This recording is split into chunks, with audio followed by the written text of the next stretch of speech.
Whew, all right. I love how. Sorry, I'm just adjusting myself. I usually look like a hot mess when I do these things. Okay, that's a little decent. All right. All right, you guys, welcome to a brand new episode of Hot Topics. My name is Gabrielle Crichlow. I am your host, and let me tell you what this show is about. So, this is the show where we like to have real talk about real things. We tend to focus on certain topics. We tend to focus on entrepreneurship. What else? Empowerment. We've done episodes about resiliency, self care. We've done plenty of episodes about living with disabilities. So we've covered a lot of different ground.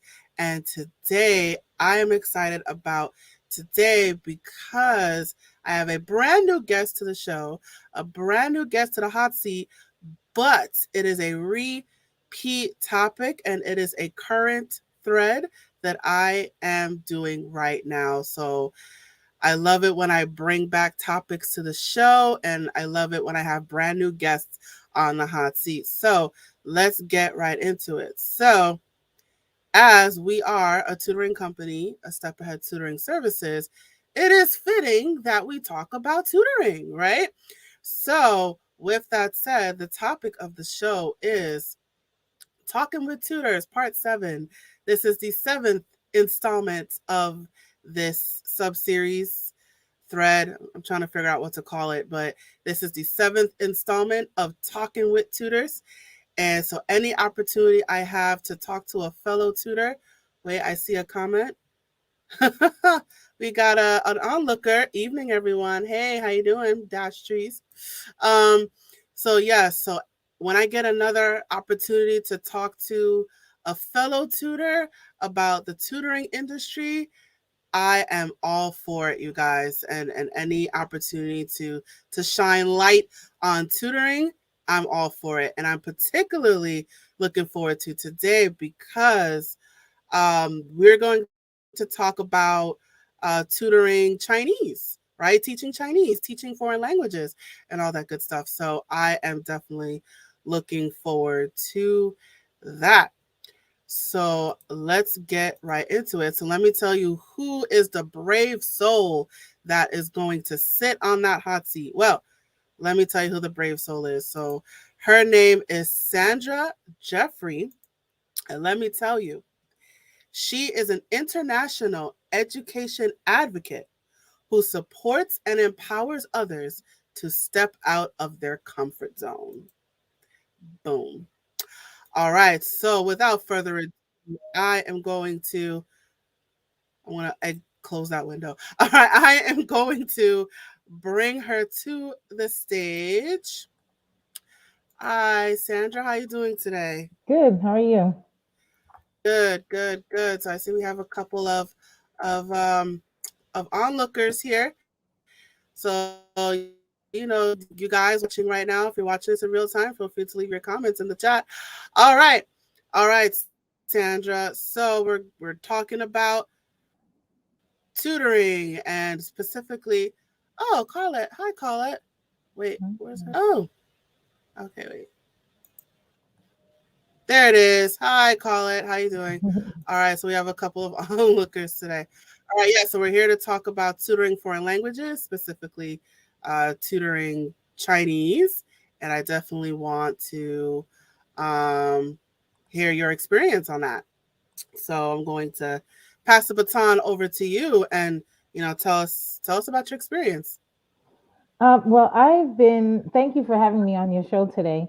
I've been teaching Chinese unofficially for about 15, 20 years since I started studying Chinese. What I've learned is once I learned something new in the language, I just shared that information with others, whether I was in a nail salon or just in a library with others or just practicing Chinese. I've always had this interest in sharing the simplicity of the language and how anyone can learn the language with others. And I started doing that just once I started learning the language. It became more formalized as I got older and got my formal education together.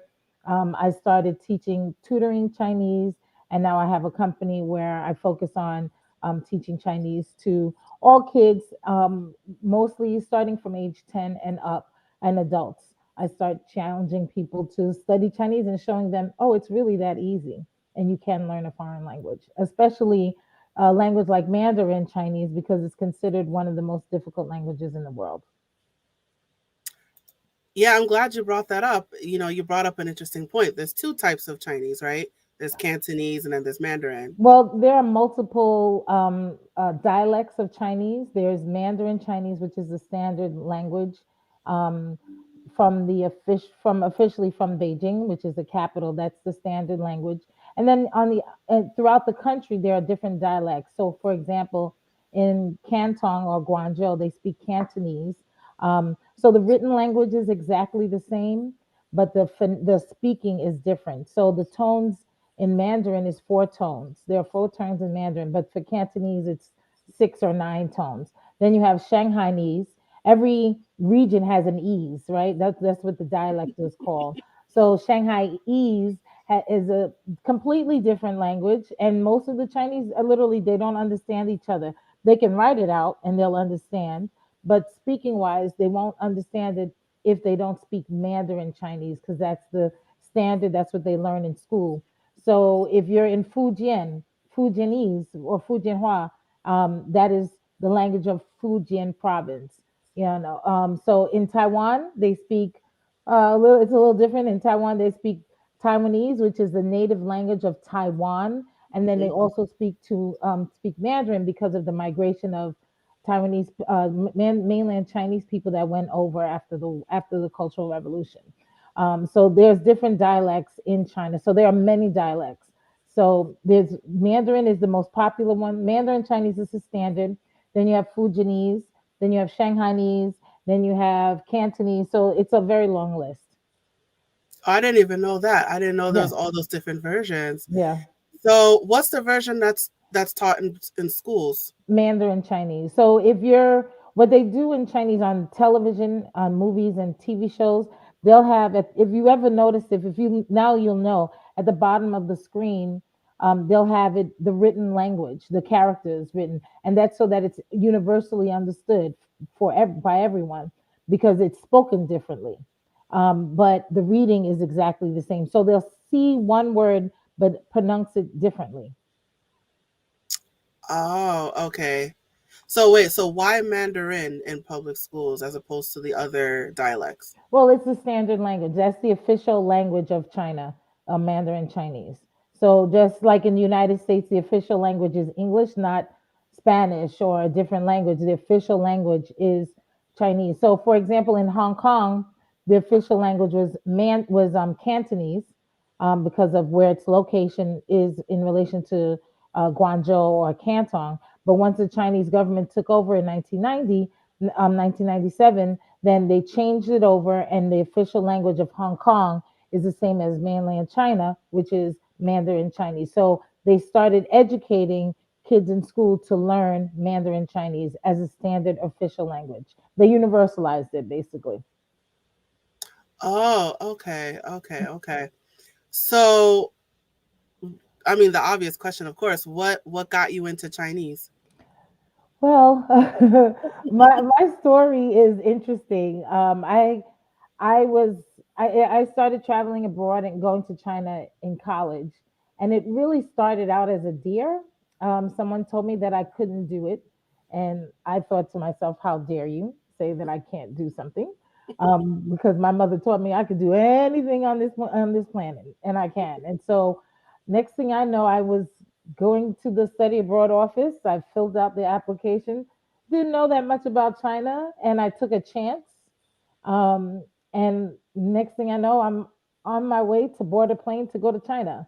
And I had no idea, there were four other people in my program that went on the trip with me.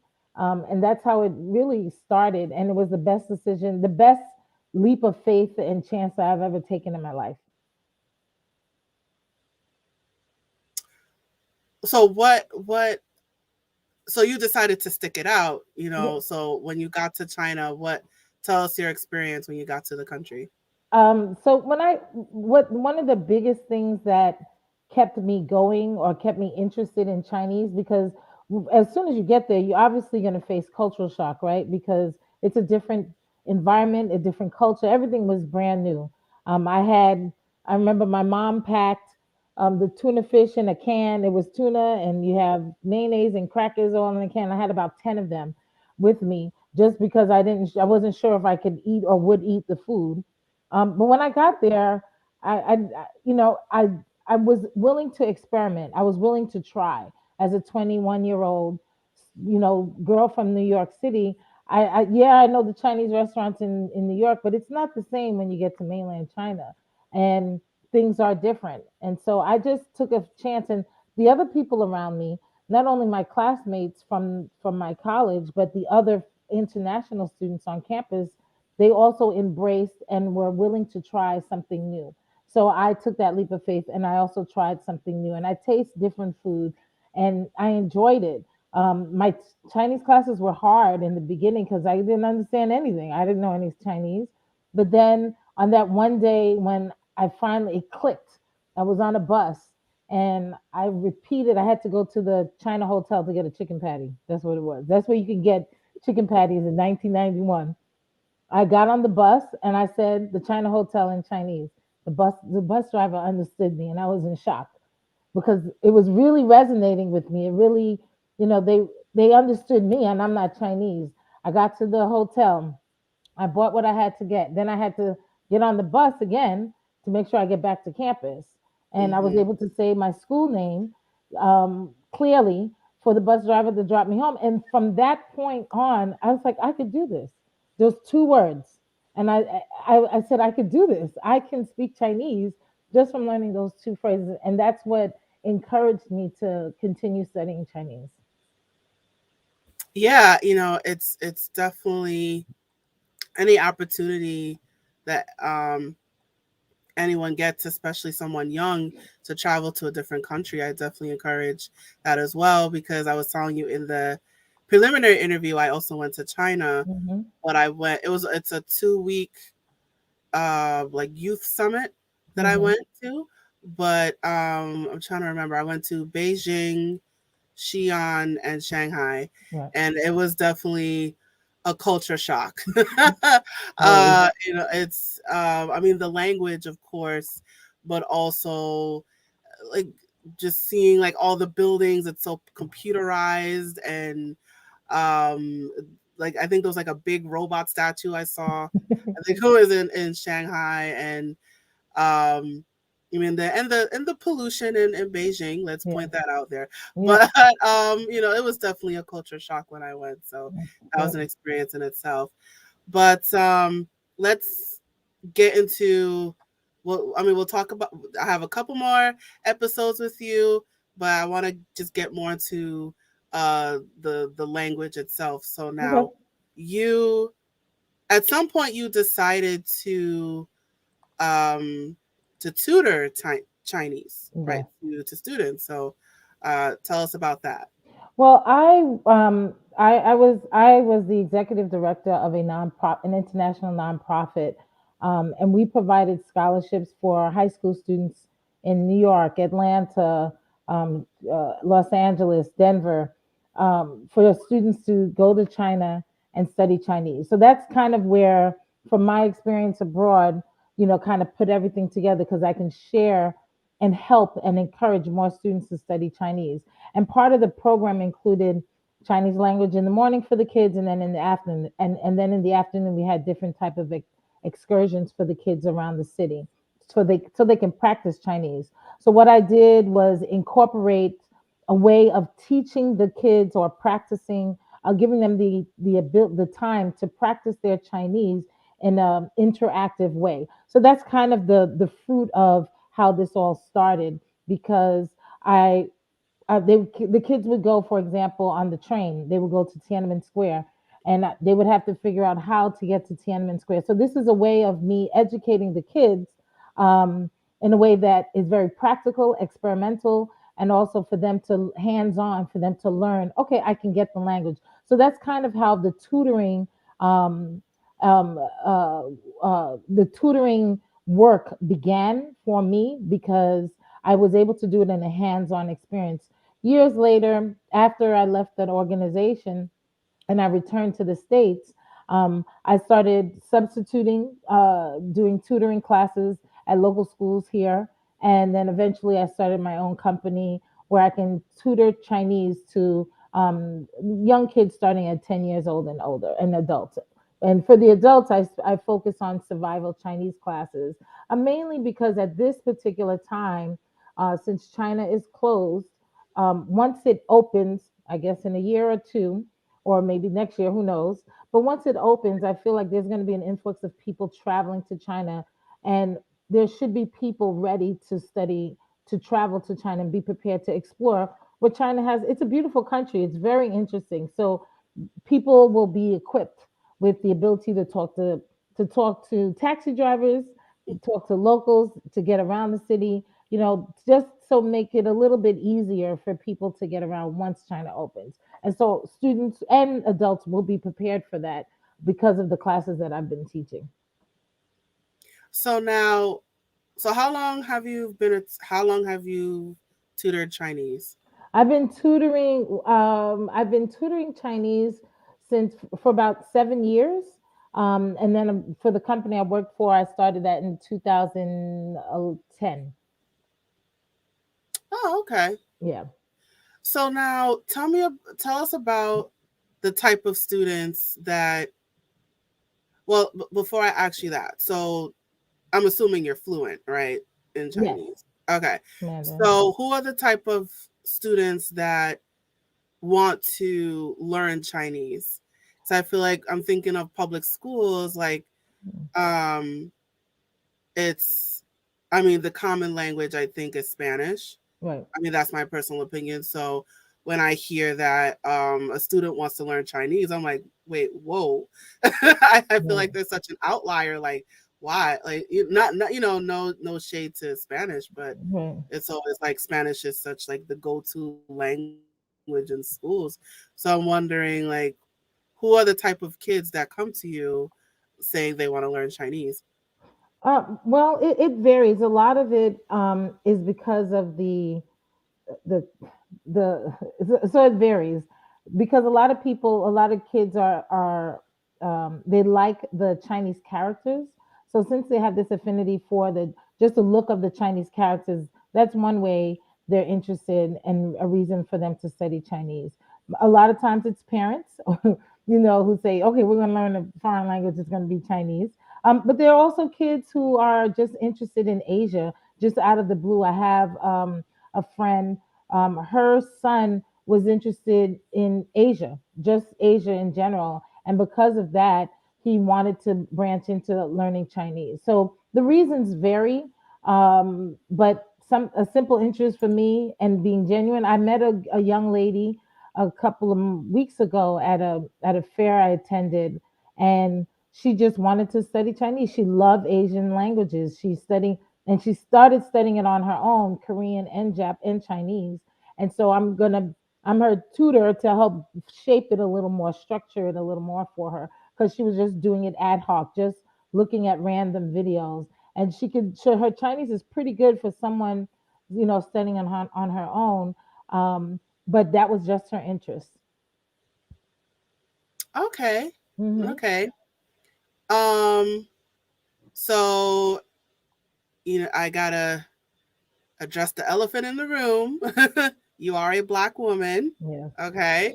So do you feel that your ethnicity affects the way that you tutor your kids or affects the type of students that come to you? I don't know if, in terms of effects, I feel like because I'm a Black woman teaching Chinese, and because of my personality, I'm very practical and honest about one, how you are perceived in China when you speak Chinese, and also how I teach the language. I do try to connect the dots with our culture, and the Chinese language. So Chinese, for example, Chinese is a rhythmic language. It's a tonal language. So there's a beat. So the way I'm teaching the language, like think of it as a beat. You have to mimic my beat in order for you to, say the word correctly because it's sensitive to the beat. So Chinese is not traditionally taught that way with the beat and how the beat we understand music, right? And so since we're a culture that understands and connects to music, that's how I kind of incorporate my teaching style is to incorporate music, you know, music that we know, that we're aware of, that we connect with to Chinese. And it has worked because the kids get, oh yeah, I get it. Haven't you heard this? This said this way? Yeah, I say just like that. And so once I connect those dots that way, the kids and the adults, they get it, they understand it. So that's my style. As a Black woman teaching Chinese, I kind of incorporate our culture into the language. The other thing that I focus on is the practicality of being in China as a Black woman. One of the things that occurs as soon as you land is the oddness of being a Black person in Chinese. There will be a lot of Chinese, especially if you're in the tourist locations like Tiananmen Square or the Great Wall. There will be a lot of tourists crowding around you. And so one of the first words I learned in Chinese was bianzi. Bianzi is hair, braids, right? It's bianzi and tofa. That's the first words I learned. Your bianzi, your braids are beautiful. Your tofa, your hair is beautiful. Um, and so I teach the kids that because it's important for them to know what is being said to them and about them, right? In China. And so that's the first thing that the Chinese are in awe about is because they've never seen this amount of braids in the hair because they do too, they keep it simple. But we as Black women, we have, our braids come in various styles, but it's usually a lot of braids. And because the Chinese in these tourist locations are coming from the countryside, they're not from Beijing, they're not from Nanjing or Shanghai, they're from the rural areas. So they're in awe because they've never actually seen a Black person or a Black woman in person. So when they see all these braids and they see our complexion, they're surprised and in awe when they see us once they go visit Tiananmen Square or the Great Wall. Okay, so so in while you're in China, you get more of like is not like any like negative attention toward you or people attacking you. It's more of like, I want to touch your hair. You look like a mythical creature. Well, so your perception and experiencing that type of situation is overwhelming. Okay, because if you're a 20-year-old or any age, it doesn't really matter, and you go to an environment where 15 people are running towards you to say, look, a black person, you don't know what's going on, whether you're by yourself or you're with a group of students, right? My students were high school students, so they were in groups, but there would usually be a group of Chinese surprised to see the foreigners, right? The Black girls, the foreigners. And it becomes overwhelming. So a lot of times it's because they don't know, they've never seen. So it comes out of that space 95% of the time. Okay. There are other spaces where it is based on, you know, uh, not not good intentions, right? Because racism exists, right? And that's because of the perception of Black people around the globe. So their perception is only what they see about Black people on television. But for most of the Chinese people that I've interacted with and met, they've never seen a Black person, so they want to have a conversation, or they're scared to have a conversation because they don't know what you're going to say. I've been in the countryside and people have run away from me, because they were surprised that I spoke or I talked, and they ran from me because they've never seen a Black person or a Black person with braids or a Black, it was a whole variety of things. So you have to remember to, and it's hard to put it in perspective, right? Because if it's your first time in China, you're like, why are they looking at me? Or you embrace it. You either embrace it or you're defensive, right? Because it's new. This is part of the culture shock. I've been going to China since the early 90s. At this stage, I don't even, it doesn't even, that's just what happens in China. I laugh. And it doesn't bother me. I like engaging in conversation. One, so that they know that I'm a regular person, and then two, once we have that conversation, they realize, oh, you have the same interests and love, and you eat the same thing with two hands or if not chopsticks. You're just like me. And so once you get that connection, everything dissipates, and they're like, oh, okay, you're regular. But for a lot of them, it takes them a long time for them to realize that you're a regular person. It does. Mm. So it's so just before I ask my next question, so you've tutored students in Chinese while you were in China, or was it strictly here in America? So in China, I did some tutoring in China while I guided my students, and there were American students in here in the States as well. But most of the students, it's a mixed bag, right? So some of the students when I was in China through my company, and then also when I'm here in the States, I also did some, I started my tutoring business here in the States. Okay, so now that leads me to my question. Okay. so so it's when it comes to tutoring a foreign language, particularly while you're in China, one of the things, it sounds like one of the ways you want students to learn the language is to actually immerse themselves in the culture, Yeah. right? So it's not just, speaking the words. It's, they have to actually talk to somebody. Yes. That's one of the things that because I studied abroad in Rome, was that, because I studied Italian for 4 years. So it's okay, I actually have to speak to somebody in Italian, right? So it's not just learning the language, Yeah. you actually have to talk to somebody, you have to interact, you have to um, ask for directions, you have to, uh, you know, purchase food, you have to, what do you do when you're lost? You have Yeah. to, when you're definitely in another country and English is not the first language, you really have to like, and it's like how you think in English, it's like now I have to think in the Switch. other language. Yeah. And it's like even like common idioms when we say like never mind in in English, it's like, wait, how do you say that in Italian? How do you say never mind in Right. Chinese? So Right. it's you really have to get into it. Yeah. You're Yeah. speaking another language. Yeah.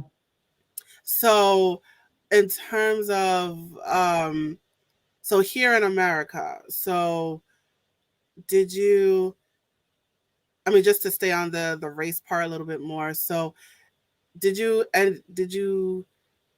so did people know that you were a black woman, like when they were looking for a tutor, or was it a surprise? Or Well, most of the people that, well, I usually put my face out there when I advertise or try to get, my marketing has my face on it, and it's a picture of me in China doing a speech in Chinese. So the background is in Chinese. Um, so usually people know that I'm a black woman that speaks Chinese. A lot of times when I'm out and about at fairs, people are surprised that I speak Chinese because they always say they've never heard of a black woman that speaks Chinese who speaks Chinese. So usually they're surprised by that on the onset. But then then some people don't care. It's like, okay, I'm looking for a tutor, a Chinese tutor. all right, awesome. So you've got a mixture of reactions. Yes, absolutely, absolutely. For Chinese who are looking for tutors, they're usually surprised, of course, that I speak because there are ABCs, American-born Chinese, who may, or people who have adopted Chinese kids and they don't speak the language, of course, because they were living in the States, and so for them, they're just looking for a tutor who can start guiding their kid, their child in learning their native language. Mm. So you've encountered different types of people. Oh, It sounds absolutely, like, absolutely, right. So it absolutely. sounds like you've encountered, you've had the native born Chinese, and then you've encountered, parents, Hmm. um, probably of a different ethnicity who Yes. have adopted Chinese children. So you've seen different types of family circumstances and different types of people who have come to you. Yes. Because what I realize is that, and I've experienced this in China, of course, there are a wide range of people who speak Chinese. In China, I met, people from either England, Spain, different, Ghana, South Africa, you know, South Tomato Principle, like across the board, all types of people from different countries are learning Chinese. So my expectation is the same in the States. Obviously, depending on what community you're in, but the diversity is there of people who are interested in learning Chinese. Mm. All right, all right, all right. So let's talk about the since the topic is about tutoring. Let's talk more about the like formality part. So, what ages, grades do you tutor?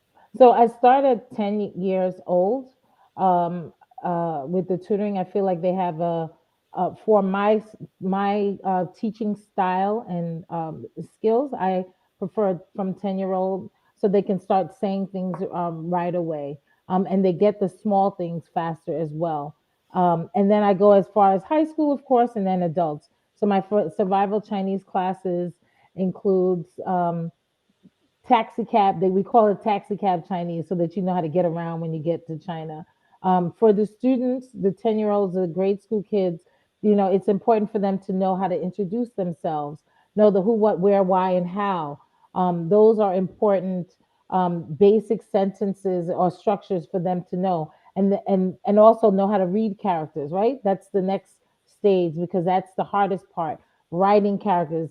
And everybody has their own challenge in Chinese. It might be writing characters, it might be reading characters, but everyone has their challenges. But for the adult classes, I try to focus on taxi cab Chinese so that they can read the characters once when they go to, once they start going to restaurants, um, how to get to the Great Wall, how to take the train. Those are the important things. The younger kids aren't going to be doing that right away, right? When they go to China, there will always be in a group until they get to college. So those elements, that focus on the education is not there until later. However, they are learning, the modes of transportation, like taking how to take a, how to use a sentence. Oh, I took a plane to get to China, for example, or to go to Jamaica, wherever your destination is. So the focus is different for both groups. I'm hearing you talk right now, and the memories are coming back to Yeah. me. Like all, yeah, all the Italian. I did Italian in high school. I Oh, did in good. college. So it's all coming back to me. Like with the how to introduce yourself, Yeah. the different types of food, the different colors, Yes. numbers, months, dates, um, time, Hmm. directions, clothes. It's like it's all like coming back to me as I hear. That's great. So the thing, just a thought that came to me as well is like the thing with Italian is that it's one of the Romance languages, I think, in Yeah. or whatever, I forgot what it's called, but it's similar to like Spanish and English and Right. French. Like the spelling, you could tell uh, that the languages are similar to each other in nature, as opposed to Chinese, right? It sounds like it's a whole other planet. So how do you how do you tutor someone in Chinese? It's a unique language all on its own. Because someone learning Spanish, it's like okay, you can get the gist of Italian, right? But with Chinese, it's a whole other thing because then you have the characters, Yeah. right? Yeah. So how do you tutor someone in a language that is unique on its own? Well, you starting with the bare basics, right? I start with, for example, ni hao. Everyone knows how to say. Everybody heard the term ni hao, but when I teach it, I think of ni, like your knee. How you doing? Ni hao. Okay. Oh, that's it. Oh, I could do that. Okay. Then we get to the next word, right? Because I do based on words. And then once we get some of the words, then I focus on the pronunciation so we can fine tune what you're saying. After we do the pronunciation, because there's consonants, like in English, we have consonants and vowels in Chinese. Once we get focused on that, Then I focus on the tones because you have in Chinese, for example, you have ma, ma, ma, ma. One means horse, one means scold, one means mother, and one means question. And if you say it wrong, if you say it a different tone, one is everything is based on context, right? For you to understand what it really means, what ma means, but also you have to say it correctly, and the tones are extremely important in Chinese. So I usually start with the basics, but I also start with words that, words that sound like something in English, but sometimes it doesn't. Sometimes you just have to know how to, I have to teach them how to enunciate words that are different and distinct from the English language. So it's a lot of repetition, a lot of practice. Chinese is a lot of practice. The other thing that I do is because Chinese is a tonal language and it's also a pictorial language, which means, for example, the character for person, right, is a stick figure. I'm sorry, the origin of the character for person is a stick figure, right? You have the head like hangman, right? And then the bottom, the two legs, is what represents person in Chinese. That's how it eventually evolved over time. So when you see the 2 feet, for example, that means person. So a lot of times in Chinese, you could look at a character and say, okay, this has something to do with a person, or this has something to do with a house because of the character for house. So there's different ways to identify the meaning of the word. So you have the reading part, which I just explained, but you also have the speaking part in Chinese. And once you understand that, it literally all comes together as you continue to practice, practice, practice Chinese. Absolutely, absolutely. It all takes practice. Absolutely. You have to get the different tones, Yes, and each tone has a different meaning, and it's it's hard. you really have to get it. It's It's hard. so Chinese is not easy. It is hard. I mean, there were times when I was studying Chinese and I'm like, I can't get this. It's so hard. And then once I get it, I'm like, oh my gosh, I got it. I can say this now. And it just comes together, and it's all with everything you do, right? In Chinese, they have a saying called "maman lai," and "maman lai" means slowly it will come. So every little thing in Chinese, a lot of times you hear "maman lai," "maman lai," but when you're so frustrated trying to learn something new, just have patience with yourself because it will slowly come. absolutely. It's patience, and it's a Yeah. long game too. Yes. That's Yes. the thing with languages. I barely remember Italian, but it's 4 years of high school, 4 years of no, 3 or 4 years in college, but and I'm still not fluent. So, but it's a long game, Yeah. and that's the thing with learning languages. Yeah. It's definitely a Absolutely. long-term commitment that you have to make to Absolutely. it. Absolutely. So, is there some, you know, is there some Chinese you could share with us? Well, I did one, what like Ni Hao, Mm-hmm. is our famous one. Most people know that from the different cartoon shows that are out there, and from Rush Hour, of course, that everybody watched. You could say "zai jian." "Zai jian" is goodbye. "Zai jian," and it's fourth tone. "Zai jian." So if you say "zai jian," Chinese people look at you like I don't know what you're saying. But if you don't do the right tone, "zai jian," then, oh, you mean zaijian? You mean goodbye? Oh, okay, zaijian. Because the tones are everything in Chinese. Zaijian. Um, you can say tofa, right? Need the tofa. Your tofa, need the tofa. Piaoliang, they'll say. Your hair is beautiful. Or need the bianza. Your hair, your braids are beautiful. Ni is you.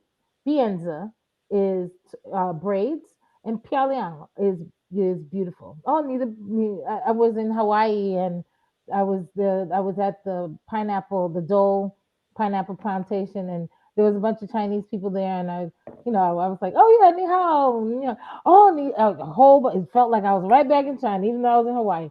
They're like, because they were Chinese tourists in Hawaii, and they came, oh, need a tofa pialiang, and they forget about and you speak Chinese.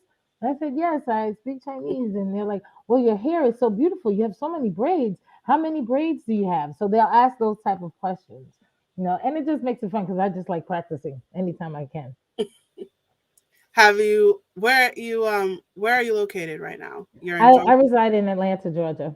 Atlanta, Georgia. Yeah. Are there is there a Chinatown there or a Yes, there's a Chinese area. I call it Chinatown because I'm from New York, so I just say Chinatown. And it's it's a part of northern Georgia. It's in Gwinnett County. But I go up there to get Chinese food like dim sum. I get hot pot. I go to that part of Atlanta or outside of Atlanta to eat good Chinese food. I call good Chinese food. ah awesome, awesome, awesome, Yeah. awesome. All right. So there was a quote that you said during the preliminary interview. I wrote it down. I don't have it, but basically you said that you want to expose international studies to students more, somewhere Yes. along those lines. Yes. Can you and that resonated with me, especially since again, I went to China for 2 weeks for a youth summit. I also did Australia for 2 weeks, but that was another youth summit. I studied abroad in Italy. So so I want if you could talk more about what you said about you want to expose students more to international studies. So one of the because of my first experience in China and it clicking, like I mentioned earlier, from when I was able to communicate in Chinese, what I had done at that point was find more scholarships and more opportunities for me to go abroad. I didn't come from a family that one was exposed to traveling to a foreign country like China. Everybody usually went to the Caribbean, but not Asia. And I didn't come from a very wealthy family at all. And so I had to find scholarships. And so I found them. And so every opportunity that I found that I had to go abroad, I found resources that today I share with everyone because everyone can go abroad. And so that's why I want to share this information that I have with others because one, the information is there. Now it's hard to find, it's sometimes a needle in a haystack, but I've collected all these scholarship opportunities over the years and I share it with people because I know it's beneficial. A lot of times, for example, when I was running my company in China, parents were one, they weren't aware of these opportunities. And a lot of times they say it's a once in a lifetime experience. And I know for a lot of people it is, but I don't think it is because if you want to go back, you can just find the opportunity. You can find the scholarship to go back. I've been back and forth to China at least 6 or 7 times, and I found money every single time I went abroad. So I want to encourage students, young people, to take a chance. I'm a huge advocate. I'm always talking about studying abroad, traveling abroad. Even if you don't want to go to China, go somewhere. I don't care where it is, but go somewhere. Step out of your comfort zone because I had so much fun in China. I had fun. I met amazing people from countries that I had never heard of before. And because of that, I have friends all over the globe. And, it empowered me, and that empowerment has encouraged other students to go back to living in China or going to another country or taking chances, which you wouldn't traditionally take because you're in this bubble. So studying abroad is for me, I feel like it empowers young people and empowers adults. You know, when you get in touch with the culture and you find an opportunity to go abroad, it just empowers you and just opens your perspective about life in general. Absolutely, and oh, haha, my sister's watching. Love it. She said, "Love it. Step out of your comfort zone." Hi. Awesome. Hi, Mindy. All right. Yeah, definitely. It's any opportunity you have, to study abroad. I definitely recommend taking it. It is because I feel like it's like we live in like one country forever. Yeah. I feel like, and even a state forever. So Yeah. even just like leaving because I'm in New York, so like leaving New York State, it's like whoa, like Yeah. even that itself is a culture shock. Mm. And let alone, excuse me, let alone leaving a country. Yeah. Like even that is a culture shock in itself because I feel Yeah, like absolutely. we stay in one place for a long time. So Yeah, and it's yeah. hard. It's always hard to go to. I mean, I was scared every single time I went. I mean, not the last couple of times, but in the beginning when I went, I was nervous. I didn't know what to expect. I may not like the people in my group. All these things occur, but now, there are more people. And so what? So what if you don't know? You're gonna have to experience it first to know how many. You have to experience it first to get past that hump. And people are really scared to go back to because they don't know what to expect, so they get scared. All right, we got a question here from Mindy again. She says, "How do we get more children of color to China?" I try my best to talk to go to different outlets, whether it's a college prep program or just a speaking engagement that I've attended in the past to just talk to students about studying abroad. And a lot of them, they're reluctant. And so I'm a part of a couple of different organizations um, uh, who focus on trying to encourage more people of color to study abroad and study in China. But it's a challenge.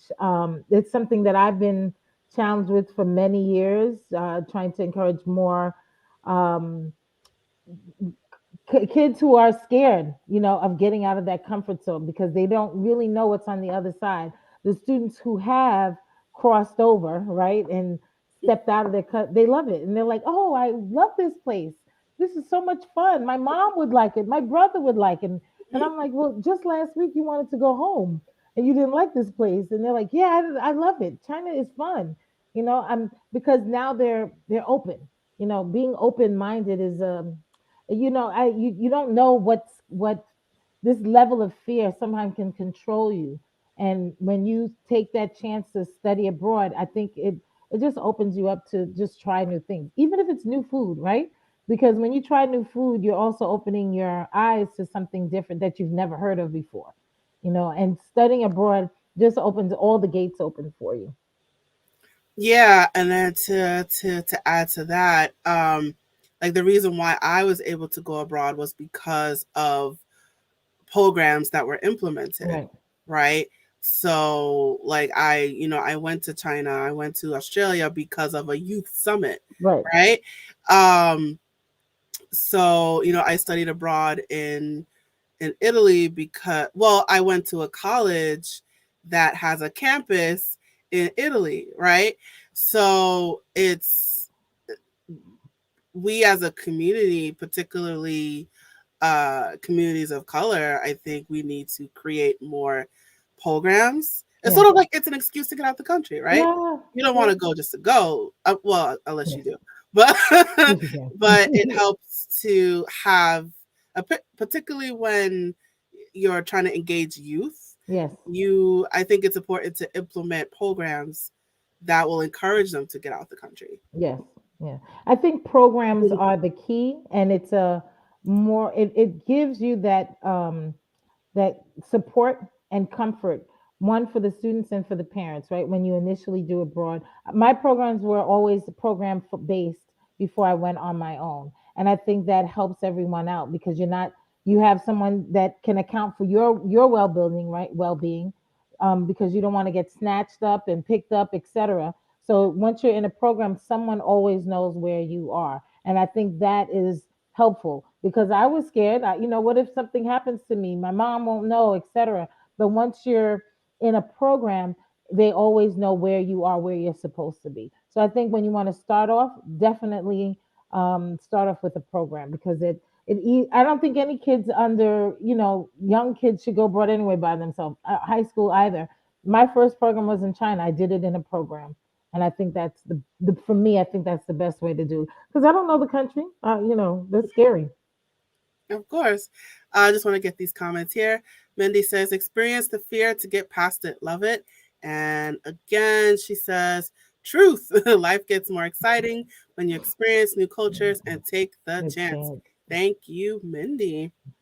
All right. All right. So we're going to start to wind things down now. So, do you have any words of wisdom that you'd like to share with our audience? I think my words of wisdom is just reiterating um, the fact that to take a chance. That's really it. To take a chance, um, and try something new. That's my words of wisdom for everything. But in particular for studying abroad, you know, people let that fear of the unknown prevent them from filling out the application. You know, on just that level, on that simplistic letter, filling out the application, and then they'll doubt themselves. Oh, they may not get in. Who knows? Fill out the application first. And I've walked kids through these stages of just filling out the application, getting the recommendation letter. So take a chance and go for it. And kind of tying it so to tie it back into the tutoring part as well.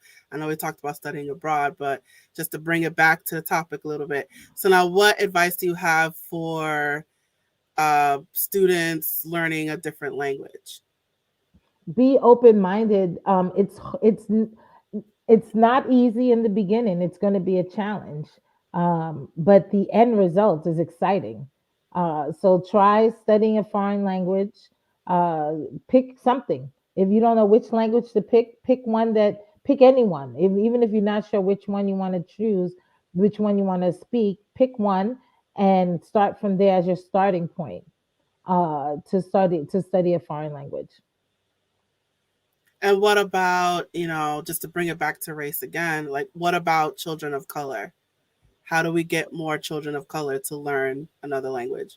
I think when kids find out, there are other people of color who speak their foreign language, that encourages them.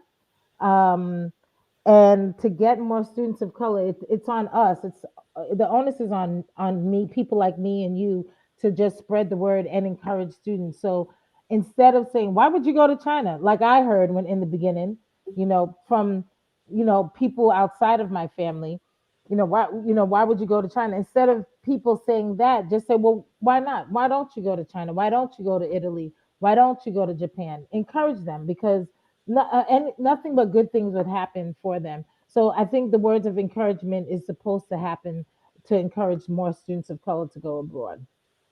Awesome, awesome. All right, we got another comment from Mindy.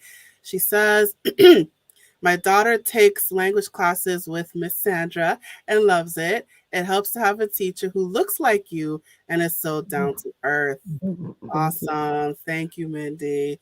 All right, so her daughter is my niece. Yes. So you are in the family. So, thank you for your services. And I think it's a big deal to and it looks like we're going to go over time, but that's okay. um it's a big deal to learn another language. And well, for college, I happened to be in a program that makes you take another language. Right. So I didn't have a choice. But then I chose, but that could have just been a 1 year thing, and I made the personal choice to continue it. I made the choice to do it as a minor. I made a choice to Yeah. go to Italy. So Yeah. I think it's that, again, the fact that I was in a program that forced me to do another language, you know, it exposed me to it, and and and then the opportunities were there. Yeah. So I think it's that initial exposure. I think, but we as a community need to have these opportunities available, and Yeah. I think people need to see it, particularly people of color. Yeah. I mean, it's a combination of things, right? Of interest and programs and exposure and opportunity. It's just a whole gamut of things that get inspire students and say, "Oh yeah, I'll try that." And sometimes you only get one out of a group of 100, and that's okay, because that one student will, change their lives, will be changed simply because they're not doing whatever that traditional route is. They're doing something different out of their comfort zone. They're trying something new, and because of that, then it was always worth it. Then it's always worth it. Absolutely, absolutely. All right. we're going to stop right here. I think I see you 2 more times. So Okay. I Thank definitely am you. looking forward to this conversation. All right. So let's get your promo. All right, you guys. So Sandra, she just has 2 Instagram accounts, so but you could follow her on Instagram. So she has 2 accounts. So she has a business account. It is chatting connecting. There's a few extra T's in there. So Yeah. make sure you catch all that.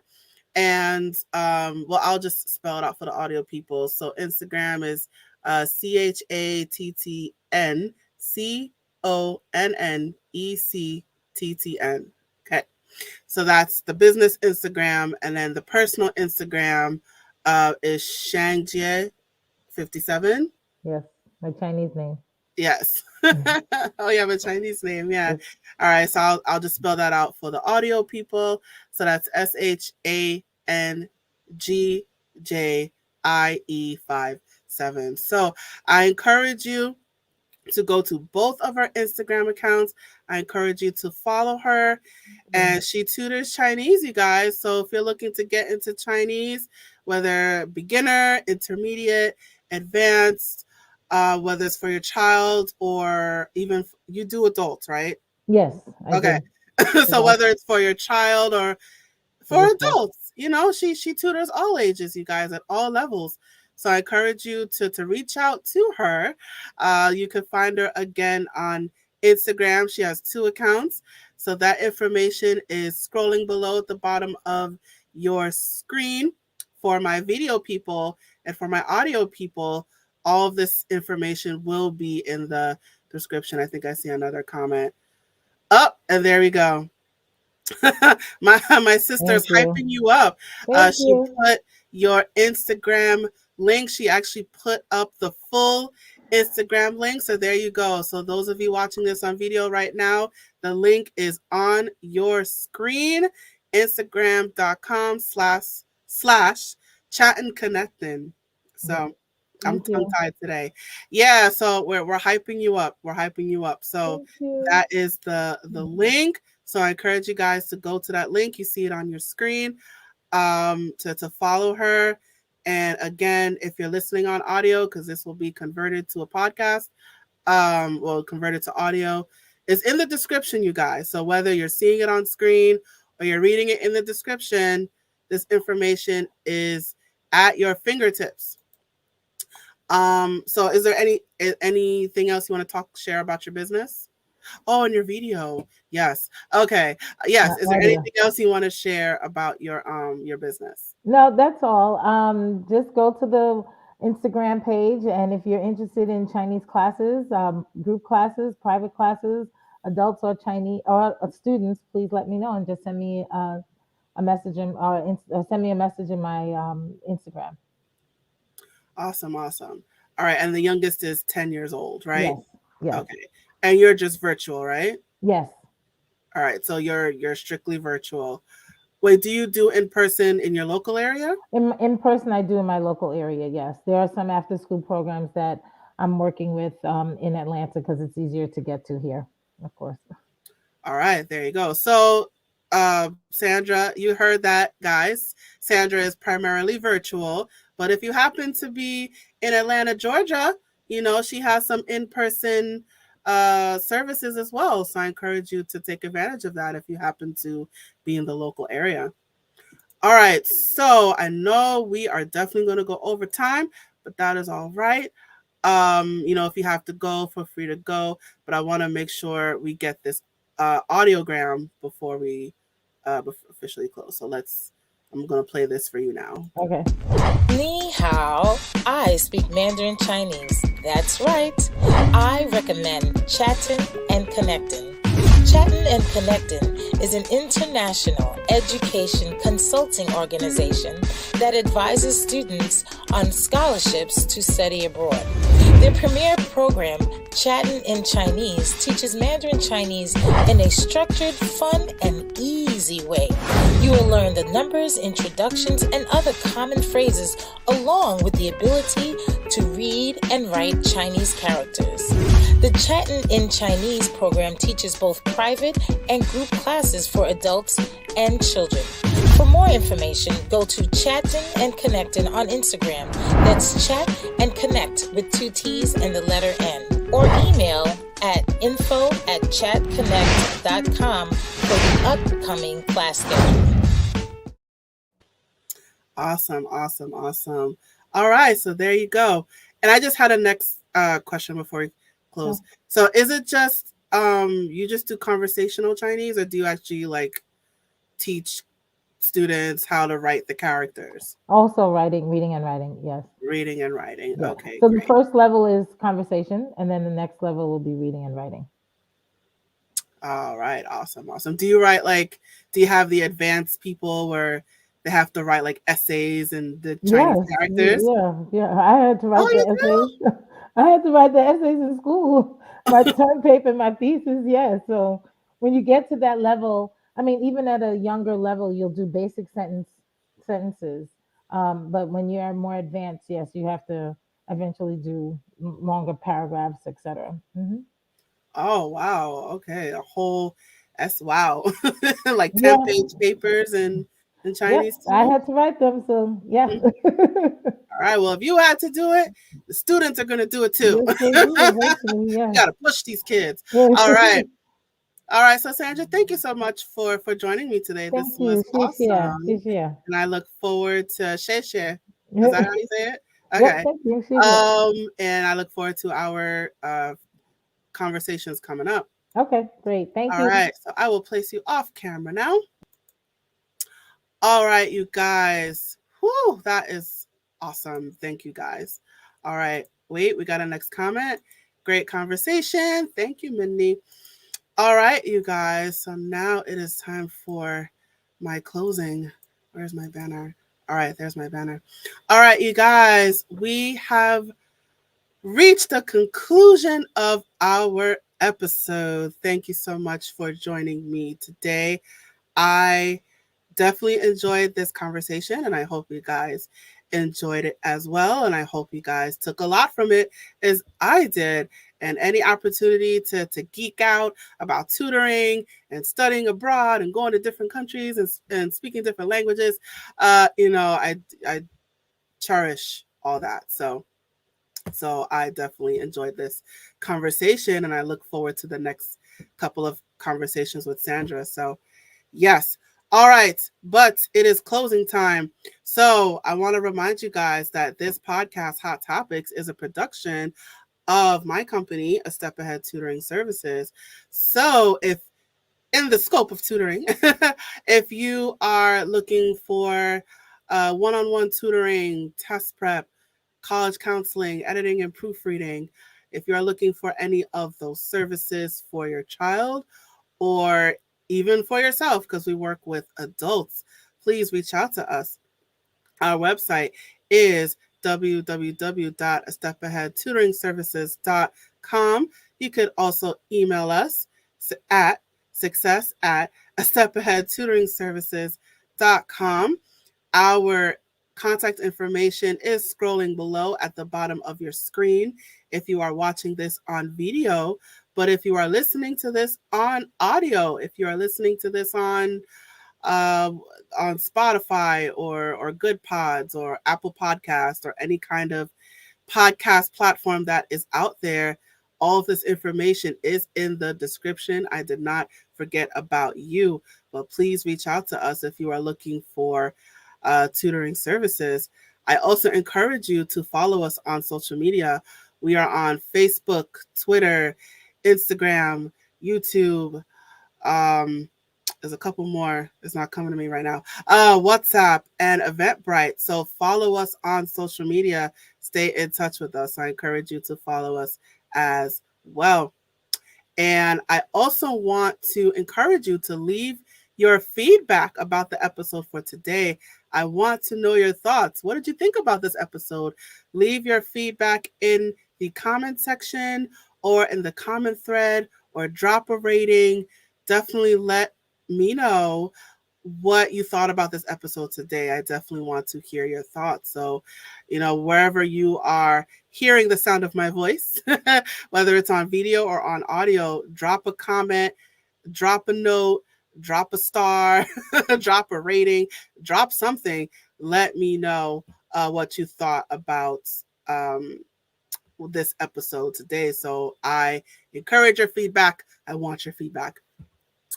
And I also encourage you guys that we have a text blast. Hot Topics has a text blast.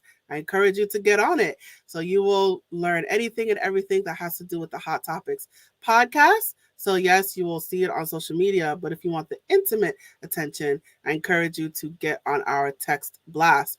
All you have to do is text the code Hot Topics to 917-764-3975. Once again, just text the code Hot Topics to 917-764-3975. It is only for US and Canada, unfortunately, but for my international viewers and listeners, just shoot us an email. We'll work it out. success@astepaheadtutoringservices.com. All right, you guys, thank you so much for this.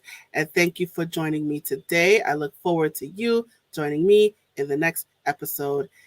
Now, it's time for me to go. I should have asked her, how do you say goodbye in Chinese? I already forgot. But I'll see you guys next time. I am now signing off. Bye, you guys.